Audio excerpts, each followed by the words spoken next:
أما بعد فأعوذ بالله من الشيطان الرجيم بسم الله الرحمن الرحيم قال الله تبارك وتعالى في كلام المجيد والفرقان الحميد يا أيها الذين آمنوا كتب عليكم الصيام كما كتب على الذين من قبلكم لعلكم تتقون وقال النبي صلى الله تعالى عليه وسلم من صام رمضان إيمانا واحتسابا غفر له ما تقدم من ذنبه او کما قال علیہ الصلوۃ والسلام۔ انتہائی واجب الاحترام دوستو، کل کے درس میں آپ حضرات کے سامنے رمضان المبارک کی فضیلت احادیث رسول اللہ صلی اللہ تعالی علیہ وسلم کی روشنی میں بیان کی تھی۔ آج کے درس میں آپ کے سامنے روزے سے متعلق آپ کے اور میرے پیارے حبیب پیارے پیغمبر صلی اللہ تعالی علیہ وسلم کے چند فرامین علماء کرام کے اقوال آپ حضرات کے سامنے ذکر کرنے ہیں۔ دعا ہے رب العالمین سے کہ میرا اللہ مجھے صحیح بیان کرنے کی توفیق عطا فرمائے۔ دوستو، اسلوب قرآن پر اگر غور کیا جائے، میرے اللہ کا طریقہ یہ ہے کہ قرآن پاک کے اندر ایمان والوں کو احکامات جب نازل فرماتا ہے تو میرا اللہ حکم دیتا ہے، ترغیب نہیں دیتا۔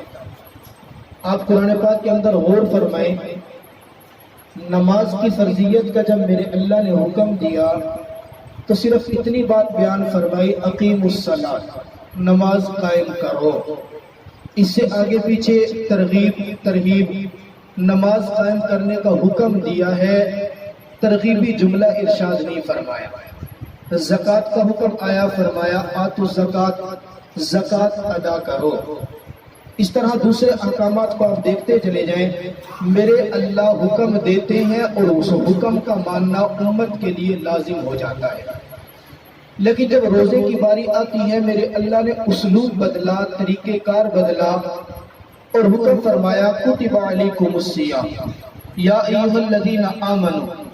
پہلے ارشاد فرمایا ایمان والو، مخاطب کیا، متوجہ کیا، ایمان والوں کو متوجہ کر کے جھنجھوڑ کے بیدار کر کے فرمایا کتب علیکم الصیام، تمہارے اوپر روزے کو فرض قرار دے دیا۔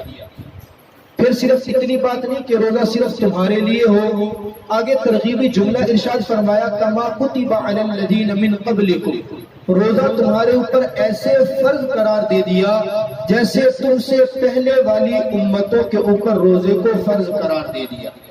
اللہ آپ نے ایمان والوں کو متوجہ کیا، روزے کی فرضیت کا حکم دیا، ساتھ یہ بھی فرمایا کہ ہم سے پہلے لوگوں پر بھی روزے فرض قرار دے دیے۔ اللہ آپ کا حکم تسلیم کرتے ہوئے ہم روزے رکھیں گے اور روزے کی عبادت کریں گے۔ اس روزہ رکھنے کا مقصد کیا ہوگا؟ میرے رب نے فرمایا لعلکم تتقون، شاید کہ روزہ رکھتے رکھتے تم متقی اور پرہیزگار بن جاؤ۔ یعنی مقصد اصلی اس عبادت کا یہ ہے، روزہ رکھنا، پہلے والی امتوں کی تمثیل دینا، مثال دینا، مقصد یہ ہے کہ تاکہ تم پرہیزگار اور متقی بن جاؤ۔ میرے دوستو، اللہ رب العزت ڈائریکٹ صرف اتنا بھی کہہ سکتے تھے کہ جس طرح نماز تمہارے اوپر فرض ہے تم نے ادا کرنی ہے، زکوٰۃ تمہارے ذمہ لازم ہے تم نے ادا کرنی ہے، اور روزہ بھی تمہارے اوپر فرض ہے۔ پہلی امتوں کی بات کیوں دی گئی؟ اس میں محققین فرماتے ہیں اصل بات یہ ہے کہ میرے اللہ نے جب احکامات کا سلسلہ نازل فرمانا شروع کیا، آپ علیہ السلام نے اعلان نبوت کیا۔ نبوت کے اعلان کے بعد سب سے پہلا جو حکم تھا وہ یہ تھا اپنی امت کے لوگوں کو ایمان پر مضبوط کرو۔ ایک عرصے دراز تک آپ علیہ السلام امت کے لوگوں کے اوپر ایمان کی محنت کرتے رہے، ایمان کو مضبوط کرتے رہے، اور دلوں کے اندر سے بت پرستی کی نفرت ڈالتے رہے، ان کی محبت کو نکالنے کی کوشش کرتے رہے۔ پھر نماز کا حکم آیا، نماز چونکہ ہلکی عبادت تھی روزے کی بنسبت، نماز کا حکم آیا۔ 13 سال تک میرے آقا مکہ المکرمہ کی زندگی گزارتے ہیں، نماز کا حکم آ جاتا ہے، نماز کی پابندی ہے، نماز کے بعد زکوٰۃ کا حکم آ جاتا ہے، زکوٰۃ کی پابندی ہے۔ 13 سال کے بعد میرے آقا مکہ المکرمہ سے ہجرت فرماتے ہیں۔ اب روزے کی فرضیت کو حکم میرے اللہ نازل فرماتے ہیں، سب سے پہلے جو روزہ فرض ہوتا ہے وہ امت محمدیہ کے اوپر یوم عاشورہ کا روزہ فرض ہوتا ہے، 10 محرم الحرام۔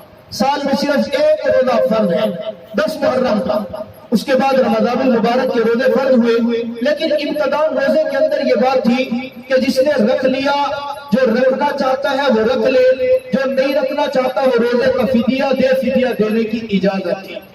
یہ بات کیوں تھی، نرمی کیوں تھی؟ تاکہ طبیعتوں کے اندر روزہ رکھنے کی عادت پیدا ہو جائے، اور جب قبائل روزے کے موافق ہو گئے، پھر شعبان 10 ہجری، دو ہجری، شعبان 10 شعبان تھا اور 2 ہجری کو اللہ رب العزت نے رمضان المبارک کے روزے کی فرضیت کا حکم نازل فرمایا اور فرمایا یا ایھا الذین آمنوا کتب علیکم الصیام۔ اب روزے تمہارے اوپر فرض ہے، اب کوئی شخص بھی بغیر کسی شرعی عذر کے اگر رمضان کا روزہ چھوڑے گا تو وہ گناہگار ہوگا۔ اسی لیے روزہ کہتے کس کو ہے؟ علماء نے لکھا کہ روزے کا لغوی معنی تو صرف رکنا، الصیام رکنے، باز رہنا، کسی چیز سے دور رہنا، اس کو روزہ کہتے ہیں۔ شرعی اعتبار سے صبح صادق سے لے کر غروب آفتاب تک کھانے پینے اور نفسانی خواہشات پورا کرنے سے رکا رہنا، یہ روزے کا ظاہری جسم ہے۔ جیسے میں نے کل عرض کیا کہ کسی بھی شے کا ظاہری جسم ہو تو اس کی حفاظت کے لیے، اس ظاہری جسم کو مضبوط کرنے کے لیے کافی چیزوں کی ضرورت ہوتی ہے۔ تو روزے کا ظاہری جسم صبح صادق سے لے کر غروب آفتاب تک نیت کے ساتھ کھانے پینے اور نفسانی خواہشات سے رکا رہنا، یہ روزے کا ظاہری جسم۔ اور روزے کا باطنی جسم کیا ہوگا کہ روزے کے عالم کے اندر انسان جھوٹ سے بچا رہے، روزے کے عالم کے اندر انسان بدنظری سے بچا رہے، روزے کے عالم کے اندر انسان غیبت نہ کرے اور غیبت سنے بھی نہ، روزے کے عالم کے اندر انسان کسی پر تہمت نہ لگائے، روزے کے عالم کے اندر اپنے ہاتھ سے کسی کو تکلیف نہ دے۔ یہ ساری چیزوں پر جب پابندی کرے گا تب جا کے انسان کا روزہ جو باطنی جسم ہے وہ مضبوط ہوگا۔ اور جب انسان کا روزہ ظاہری بھی ہو اور باطنی بھی ہو، پھر میرا اللہ اس انسان کو تقویٰ عطا کر دیتا ہے۔ اور یاد رکھیے کہ جس انسان سے تقوی کی دولت مل جاتی ہے نا، پھر میرا اللہ متقی کی محبت جنگل کے درندوں کے دلوں میں پیدا کر دیتا ہے۔ اب حضرات نے سنا ہوگا صحابہ کرام کے سینکڑوں واقعات ایسے ہیں، جنگل کے اندر گئے اور کچھ نہیں کیا، صرف ایک آواز لگائی، جنگل کے درندوں جنگل کو خالی کر دو، آج کی رات محمد عربی کے غلاموں نے یہاں پر آرام کرنا ہے۔ صحابہ کرام کی زبان سے آواز نکلتی تھی، پورا کے پورا جنگل، وہ جنگل کے درندے جیسے کیسے ہوتے جنگل کو خالی کر کے روانہ ہو جاتے تھے۔ یہ کیا تھا؟ صحابہ کرام کے دلوں کے اندر تقویٰ تھا، ان کے بدن کے اوپر اعمال کا اثر ظاہر ہوتا۔ صحابہ تو بڑی دور کی بات، علماء نے واقعہ لکھا بشر حافی کا، بشر حافی ننگے پاؤں چلنے والا شرابی کبابی آدمی تھا، جوانی بڑی اللہ کی دور، رحمت سے بڑی دور گزار رہا تھا۔ اللہ رب العزت کی نافرمانیوں میں ایک رات شراب کے نشے کے اندر دھوت اپنے گھر کی طرف جا رہا ہے، راستے کے اندر دیکھا کہ کاغذ کا ٹکڑا پڑا ہوا ہے، کاغذ کے ٹکڑے کو اٹھایا، دیکھا اس کے اوپر لکھا ہوا ہے لفظ اللہ۔ لفظ اللہ کو دیکھا، شراب کے نشے میں دھوت ہے، کاغذ کا ٹکڑا اٹھایا، اللہ کا نام لکھا ہوا دیکھا، آنکھوں میں آنسو آ گئے۔ اے بشر، تو تو شراب کے نشے میں دھوت ہے، تیرا مالک جس کے بے شمار احسانات تیرے اوپر ہے، جو بے شمار رحمتیں تیرے اوپر کرتا ہے، اس کا نام زمین کے اوپر پڑا ہے، یہ مناسب نہیں ہے۔ کاغذ کا ٹکڑا اٹھاتا ہے، اسموک اپنے ہونٹوں پر لگایا، آنکھوں سے لگایا، عقیدت کے اندر چنتا ہوا جیب کے اندر ڈالتا ہے، محبت کے اندر بازار کے اندر گیا، جیب کے اندر سے پیسے نکالے، عطار کی دکان پر جا کر عمدہ خوشبو خریدتا ہے، اور خوشبو خریدنے کے بعد اس کاغذ کے ٹکڑے کو جیب سے نکال کر اس خوشبو کو اٹھا کر میرے اللہ کے پیارے نام کے اوپر لگاتا ہے، اور محبت سے اس نام کو چن کر اونچی جگہ پر رکھتا ہے۔ میرے دوستوں توجہ کرنا، کائنات کو کوئی نہیں جانتا تھا میرے رب کے نام کے اوپر خوشبو لگانے کا میرا رب بدلہ کیا عطا کرے گا۔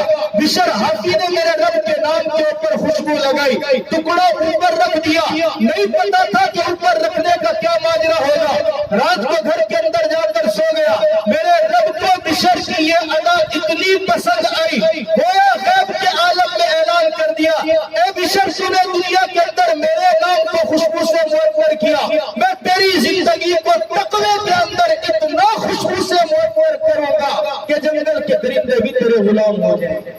وہ رات تھی، بشر نے رات گزاری، صبح اٹھے تو دنیا ہی بدلی ہوئی تھی۔ وہ بشر پہلے والے بشر ہی نہیں تھا، اس کے انداز پہلے والے انداز ہی نہیں، تو صبح اٹھے سیدھے مسجد کی طرف رخ کیا، اور پہلے دن جب مسجد کے اندر آ رہے توبہ کرنے کے لیے، علماء نے لکھا کہ پاؤں میں جوتے نہیں پہنے تھے، ننگے پاؤں مسجد کی طرف آئے، ساری زندگی مسجد کے اندر آتے پاؤں میں جوتا نہیں پہنتے تھے، اور روتے ہوئے کہتے کہ مجھے شرم آتی ہے، میں راستے کے اندر چل کر جاؤں رب کی نماز ادا کرنے کے لیے، رب کے دربار میں سجدہ کرنے کے لیے جاؤں، پاؤں میں جوتا پہن کر جاؤں، غیرت گوارا نہیں کرتی۔ اب فقہ کے اعتبار سے ہم دیکھیں تو مسئلہ نظر آتا ہے، آپ ننگے پاؤں مسجد کے اندر آؤ تو گلی کے اندر گندگی بھی ہوگی، کوئی غلاظت بھی ہو سکتی ہے، آپ کے پاؤں پہ لگے گی، گندے پاؤں کو لے کر مسجد میں آنا تو جائز نہیں ہے۔ بشر تو بزرگ بن گئے تھے، میرے اللہ نے کایا پلٹ دی تھی، وہ ننگے پاؤں مسجد میں کیوں آتے؟ علماء نے لکھا ہے جس راستے پر چل کر بشر مسجد آتے تھے، خدا کی قسم اس راستے کے اوپر کوئی حیوان نہیں چلا کرتا تھا، کوئی گدھا، کوئی بھینس، کوئی دوسرا جانور اس راستے پر نہیں چلتا تھا، اس لیے کہ رب کے محبوب نے محبوب کے آگے سجدہ کرنے کے لیے آنا ہے۔ اور پھر اس بشر کو رب نے مقام کیا تھا، ایک روز بازار کے اندر کھڑے ہیں، کسی مکان کے اندر 11 دوست اکٹھے، توجہ کرنا، تقویٰ جب ملتا ہے تو میرا رب کیا دیتا ہے، 11 دوست اکٹھے، 11 دوستوں نے اکٹھے ہو کر مشورہ کیا کہ چلو یار کچھ کھانے کے لیے منگواتے ہیں، ایک دوست وہی ڈیوٹی لگاتے ہیں جو بازار سے کچھ کھانے کے لیے لاؤ۔ دوست گیا، یہ مکان کے اندر بیٹھے ہوئے 10 آدمی انتظار کر رہے ہیں، کافی دیر کے بعد وہ دوست کھانے کے لیے لا کر تربوز لے کر آیا، دوست گرم ہو گئے، آیا بھی بڑی دیر کے بعد اور لایا بھی صرف ایک تربوز ہے، کوئی اچھی چیز لے کر آتا، کوئی مرغا، کوئی چروا، کوئی کھانے کے لیے بریانی، اچھی چیز لاتا، صرف تربوز لے کے آیا۔ میرے دوستوں آنے والے دوست وہ جملہ کا سننے کے قابل ہے، وہ دوست کہنے لگا میرے دوستو میں جب بازار کے اندر گیا تو وہاں ایک اللہ کا بندہ جسے آپ اور میں بشر حافی کے نام سے جانتے ہیں بازار میں کھڑا تھا، رب کی رضا کے لیے بیان کر رہا تھا، وہ جس دکان کے آگے کھڑا ہو کر بیان کر رہا تھا نا، وہ دکان والا تربوز بیچتا تھا، بشر حافی اس تربوز کے اوپر ہاتھ رکھ کر سہارا لے کر لوگوں کو واعظ کر رہے تھے، میں بھی واعظ کو سننے کے اندر مصروف ہو گیا۔ جب بشر حافی واعظ کر کے مکمل کر کے چلے گئے، لوگ اکٹھے ہو کر دکاندار کے پاس آ گئے، اے دکاندار تاجر، جس تربوز کے اوپر بشر نے ہاتھ رکھا ہے وہ تربوز ہم تجھ سے خریدنا چاہتے ہیں۔ تربوز پہ صرف ہاتھ رکھا، اس تربوز کی قیمت لگی، میرے دوستوں شہر والوں نے بھی قیمت لگائی، میں نے بھی قیمت لگائی، سب سے زیادہ قیمت دے کر میں اس تربوز کو خرید کر لایا ہوں، آیا تو دیر میں ہوں، عام تربوز نہیں لایا بلکہ وہ تربوز لے کر آیا جس پر رب کے بزرگ نے، رب کے نیک بندے بشر نے اپنا ہاتھ رکھا ہے۔ سارے دوست خوش ہو گئے، چلو جی ٹھیک ہے، بزرگ کا ہاتھ لگا ہوا تربوز۔ اب دوستوں کے سامنے تربوز کاٹا، تاریخ دان نے جب واقعہ لکھا تو خدا کی قسم جھومتے ہوئے واقعہ لکھتا ہے، وہ 11 دوست جن کی زندگیوں میں انقلاب نہیں تھا، وہ 11 دوست جو نماز کے پابند نہیں تھے، وہ 11 دوست جو تلاوت کرنے والے نہیں تھے، بشر حافی کا ہاتھ رکھا ہوا تربوز کاٹ کر ان 11 دوستوں نے کھایا۔ وہ تربوز کھانے کی دیر تھی تو اگلی نماز کے وقت 11 کے 11 کی دلوں کی کایا پلٹ گئی۔ یہ تقوی کی برکت، لعلکم تتقون، فرمایا تو جو روزہ رکھتا ہے میرا اللہ اس کو تقوی کی نعمت عطا کرتے ہیں۔ اور پھر یہ روزہ ہر ایک حضرت آدم علیہ السلام سے لے کر جناب نبی پاک صلی اللہ علیہ وسلم، حضرت آدم علیہ السلام 3 دن روزہ رکھتے تھے ہر مہینے، 13، 14 اور 15، ایام 20۔ ان کو ایام 20 کے لیے تو علماء نے ایک بڑا بہترین اس میں نقطہ لکھا، اب ایام 20 اس لیے کہتے ہیں، حضرت ابراہیم حضرت آدم علیہ السلام جب جنت سے آ گئے تھے نا، ایک دن پانی کے اندر اپنا عکس دیکھا یا کسی آئینے کے اندر اپنا چہرہ دیکھا، چہرہ دیکھ کر محسوس کیا کہ وہ حسن، وہ جوانی، وہ کمالات جو میرے اللہ نے مجھے جنت میں عطا کیے تھے وہ کمالات مجھے اب حاصل نہیں ہے۔ دل پر چوٹ پڑی، ہاتھ اٹھا لیا، اللہ میں نے توبہ کی ہے، اللہ غلطی ہو گئی، جنت سے نکلا ہوں، اللہ تیرے حکم کی پابندی نہیں کر سکا، صاحب ہو گیا، اللہ معاف فرما دے، میں تجھ سے توبہ کرتا ہوں۔ میرے دوستوں آدم نے توبہ کے لیے ہاتھ اٹھائے، میرے رب نے توبہ قبول کرنے کے لیے شرط لگا دی، آدم کو حکم دیا، آدم ہر مہینے 13، 14 اور 15 کا روزہ تو رکھ لے، 15 کا روزہ ہوگا تیرے ادھر سے روزے مکمل ہوں گے، میں رب تجھے کمالات واپس کر دوں گا۔ فرمایا 13 کا روزہ رکھا. یہ 13, 14 اور 15 کی راتیں روشن ہوتی ہے, چاند روشنی پر, دن بھی روشن رات بھی روشن, دن بھی روشن اور رات بھی روشن. اس روشنی کی وجہ سے اس ایام کو ایام بیز کہا جاتا ہے. فرمایا آدم نے 13 کا روزہ رکھا, کچھ کمالات واپس آئے. 14 کا روزہ رکھا اور کمالات واپس آ گئے. 15 کا روزہ رکھا تو وہ تمام کمالات جو جنت میں آدم کو حاصل تھے میرے اللہ نے دنیا کے اندر وہ سارے کے سارے واپس کر. اس لیے علماء نے ایک نکتہ بیان کیا, جو صاحب یہ چاہتا ہے میری زندگی کے اندر کسی نیک عمل کی مجھے عادت تھی, مجھے کوئی کمال حاصل تھا, مجھے کوئی اللہ نے ایک نیک کام کرنے کی ایک ہمت دے رکھی, اگر وہ کسی گناہ کی وجہ سے سلب ہو جائے, کثرت کے ساتھ روزے رکھنا تمہارا کام ہے, تمہارے کھوئے ہوئے مقام کو واپس کر دینا رب ذوالجلال کا کام ہے. فرمایا اسی طرح ہر ایک امت, یہ رمضان کا روزہ اسلام کے بنیادی ارکان کے اندر سے, آپ نے سنی ہوگی حدیث مبارکہ کثرت کے ساتھ, بنی الاسلام علی 5, صوم و صلاۃ و زکات. روزہ اسلام کا بنیادی رکن ہے.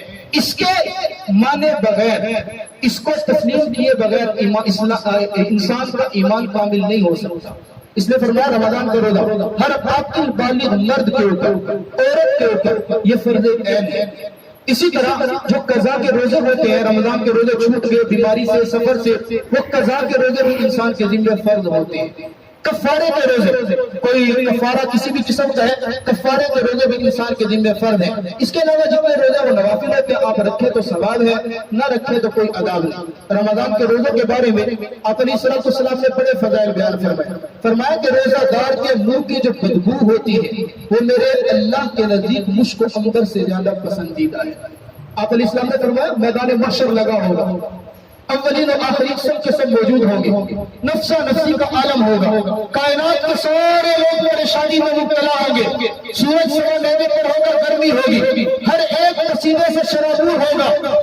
اس وقت کے اندر دیکھنے والا دیکھے گا میرے رب کے عرش کے سائے کے اندر ایک لمبا دسترخوان لگا ہوگا, کچھ خوش نصیب لوگ بیٹھے ہوئے اس دسترخوان کے اوپر عجیب و غریب خوبصورت خوش ذائقہ کھانا کھا رہے ہیں.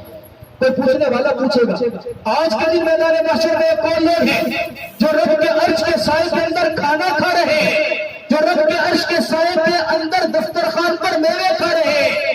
بتانے والا بتائے گا امت محمدیہ کے وہ خوش نصیب روزے دار ہیں جنہوں نے دنیا کے اندر گرمی کے عالم میں روزہ رکھا.